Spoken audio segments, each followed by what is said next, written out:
Section में देख सकते हैं स्पाउस के बारे में हर चीज़, जो चीज़ें आपको लग रही है, हिडन फीचर, कैरियर, हेल्थ, चरण इफेक्ट, सारा कुछ हमने विस्तार से बताया हिंदी में।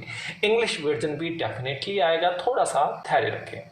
चलिए आज हम 15वें नक्षत्र की बात करेंगे। तरीका वही है जो हम करते आ रहे हैं और 15 जो नक्षत्र होता है वो स्वाति नक्षत्र है।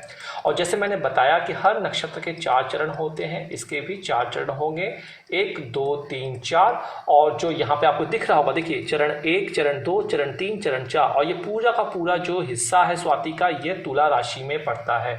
तो 7 नंबर तुला का इफेक्ट इस पे देखने को मिलता है, मतलब कि शुक्र देव का प्रभाव आपके स्पाउस पे देखने को मिलेगा। अब जो ये 4 चरण होते हैं, इन 4 चरण में कौन पहला चरण किसका होता है, तो यहाँ सिंपल लिख लीजिए।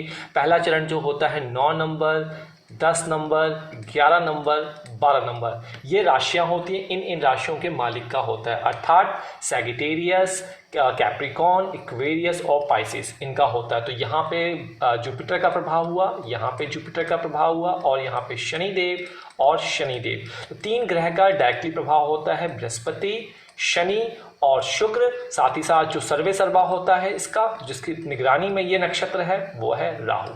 अब यही जो है हिडन फीचर देंगे, कैरियर देंगे, हेल्थ देंगे, चरण देखेंगे। अब इसी चीज़ों को मैं आगे बताता हूँ आपको। तो देखिए आपका जो स्पाउस होता है स्वाति नक्षत्र में, उनके लिए जो आकाश होता है, अगर हम आकाश जो होता है उन्हें लगता है कि आकाश जो है वो लिमिट है, और इस लिमिट में वो सोचते हैं कि हम अपने स्किल से इसको पार कर लेंगे। तो अगर मैं ये कहूँ कि वो काफ़ी ज़्यादा इंडिपेंडेंट होते हैं, तो बहुत जी हाँ, वो इंडिपेंडेंट होते हैं, वो बाउंडलेस होते हैं, कोई भी उन्हें कंट्रोल नहीं कर सकता है, और बिलीव करते हैं कि हम सब कुछ इन लाइफ में कर सकते हैं, तो उनकी कोई लिमिट नहीं होती। तो अगर मैं कहूँ तो आपका जो मैरिज पार्टनर होगा वो इंडिपेंडेंट होगा और फोकस्ड होगा अपनी इंडिविजुअलिटी पे और आइडेंटिटी पे, उसके साथ किसी भी प्रकार का कॉम्प्रोमाइज़ वो नहीं करेगा। इस चीज़ को आप नोट कर लीजिए। साथ ही साथ अगर हम बात करें, जो आपका स्पाउस है वो स्ट्रॉन्ग बिलीव करेगा कि ज़िंदगी में हर चीज़ को अकम्प्लिश किया जाए, उसके लिए वो धोखा कर सकता है और उसमें किसी भी प्रकार की कोई भी कमी नहीं होगा। उसका जो नेचर होगा बहुत ज़्यादा एम्बिशियस होगा, बहुत ज़्यादा गोलिस्टिक होगा और बहुत ज़्यादा ड्रीमी होगा। देखिए मैं कुछ बना के नहीं बोला, ये सिर्फ उसे जो राहु के कैरेक्टरिस्टिक्स है वो सीधी इसमें मैंने डाल दी है, वही चीज़ है, और ऐसा आप देखेंगे। तो आपका स्पाउस का ड्रीम बहुत बड़ा होगा और उसको अटेन करने के लिए वो लगातार कार्यरत रहेगा। और इसके साथ ही साथ यहाँ पे राहु और शुक्र का प्रभाव है, तो म्यूजिकल टैलेंट बहुत अच्छा होगा, जिसकी वजह से वह कैरियर क्षेत्र में या बहुत अच्छा कर सकता है, एंटरटेनमेंट इंडस्ट्री में बहुत अच्छा कर सकता है, म्यूजिक के क्षेत्र में जो आपका स्पाउस है वो बहुत अच्छा कर सकता है। ये चीज़ आप नोट कर चलिए। तो अगर हम बात करें उनके व्यवसाय की, तो ऐसे कार्य जहाँ पे हेल्थ सेक्टर आता है, क्योंकि संजीवनी विद्या का मालिक शुक्र होता है, तुला राशि हो, तो हेल्थ सेक्टर में बहुत अच्छा ये कर सकते हैं। साथ ही साथ ये बहुत ज़्यादा आईबी, इंटेलिजेंस ब्यूरो, सीआईडी ऐसे क्षेत्र में भी कर सकते हैं, क्योंकि राहु छुपा हुआ है, छुप के कार्य करता है और साइंटिफिक कार्य करता है, तो वैज्ञानिक ज्ञान भी ये लोग बहुत अच्छा रखते हैं। तो बिजनेस और जॉब की तुलना में, जॉब में अगर ये R&D की करें, पीएचडी टाइप की जॉब करें, तो उसमें बहुत ज़्यादा सफलता प्राप्त कर सकते हैं। साथ ही साथ एक्टर और एक्ट्रेस के फील्ड में भी बहुत अच्छा ये कार्य करते हुए दिखते हुए नजर आ रहे हैं। और टेक्सटाइल इंडस्ट्री और नौसेना का भी ये, आर्म्ड फोर्सेस का भी ये हिस्सा हो सकते हैं। तो ये सारी जो चीज़ें हैं इनमें निकल के आती है। तो अगर मैं कहूँ विमान उद्योग, परिवहन सेवा, समाचार वाचक, मंच संचालक का कार्य बहुत अच्छी तरीके से साफ सफाई के साथ, संरक्षण के साथ ये रुचि लेते हैं और इसमें ये सफलता प्राप्त करते हैं, क्योंकि नक्षत्र का जो स्वामी है वो वायुदेव है। इसी कारण ये जो जातक जातिकाएं होते हैं, वायु पर आश्रित सभी प्रकार के यंत्र जहां पे साउंड होता है, वो सारे कार्य ये करने में सफल होते हैं। ये इनका कैरियर।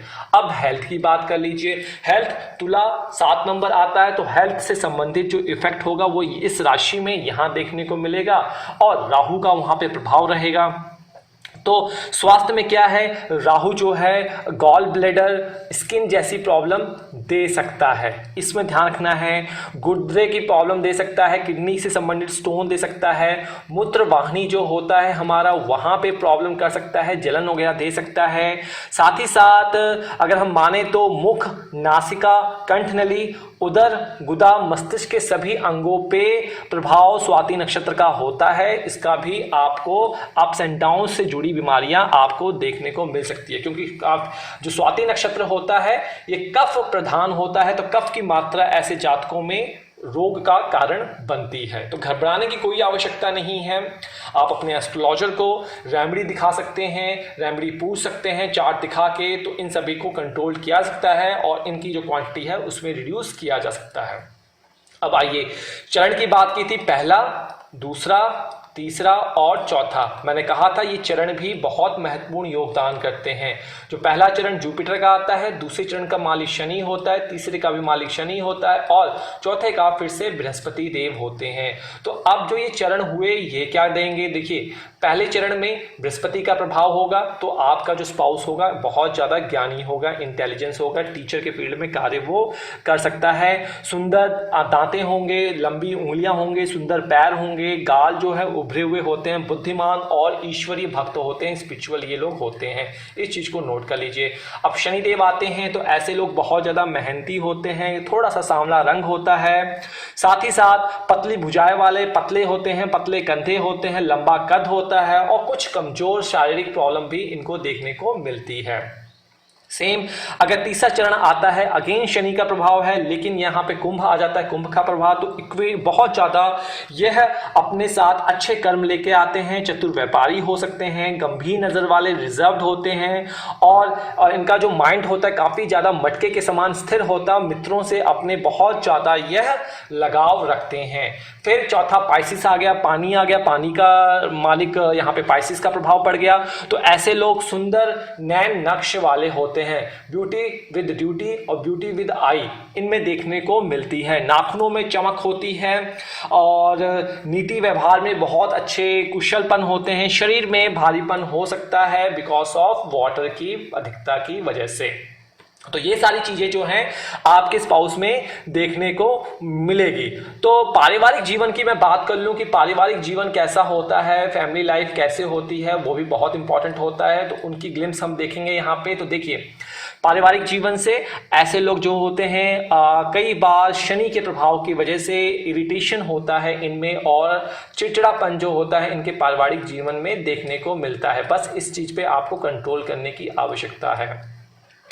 दूसरा क्या है कि बाहरी रूप से इन लोग इन्हें बेहतर समझेंगे और इनको एक अच्छी दंपति या दंपत दिखाई देगा। मतलब जो सोशल इनका आइकॉन है, सोशल इनका जो रिफ्लेक्शन है वो इनका पॉजिटिव होता है, चाहे अंदर से कितने ही ये खराब क्यों ना हो, कितने ही पीड़ित क्यों ना हो।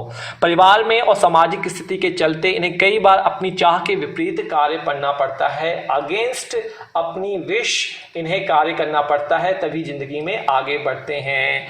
चौथा क्या है कि संतान की ओर से इनको जो सुख होता है, जो वेलनेस होती है वो प्राप्त होती है ओल्ड एज में। साथ ही साथ ऐसे लोगों की जो डॉटर्स होती हैं, कन्या संतति जो होती है वो ज्यादा देखने को मिलती है। यहाँ पे इस चीज को आप नोट कर लीजिए। साथ ही साथ जितने भी जातक जातिकाएं होते हैं अपनी जिम्मेदारियों का निर्वाह बखूबी करते हैं, मानसिक रूप से अस्थिर होकर मनमाने रूप से भी ये कई बार कार्य कर सकते हैं। तो ये तो थी उनकी बेसिक कैरेक्टरिस्टिक्स थी। आशा करता हूं आपको स्वाति नक्षत्र, राहु का नक्षत्र, आपको सारा कैरेक्टरिस्टिक्स यहां से पता लग गया होगा। अपना 7th हाउस का लॉर्ड देखना है, दरकारक देखना, अगर ये प्रेजेंट है तो ये कैरेक्टरिस्टिक्स उसमें निकल कर आएगी ही आएगी। बाकी के लिए आप अपने एस्ट्रोलॉजर से कंसल्ट कर सकते हैं। चलते चलते आप हमारे ज्योतिषकर वैदा ऐप, ज्योतिषकर न्यूमरोलॉजी ऐप यूज कर सकते हैं किसी प्रकार की कंसल्टेंसी सहायता के लिए। इंस्टाग्राम, फेसबुक, ट्विटर पे जुड़ेंगे तो वहां से भी आपको फायदा होगा, लेकिन अपना लग्न चार्ट और दशा चार्ट जरूर शेयर करना है और फ्री आंसर वहीं पे और या कमेंट बॉक्स यूट्यूब पे मिलते हैं। तो इसका ध्यान आपको रखना है। डिसेंसिव बनानी है, किसी भी प्रकार का किसी को एनोनिमस रिप्लाई नहीं करना है, आपको उससे बचना है। तो आज इजाजत दीजिए। नमस्कार, जय माता दी।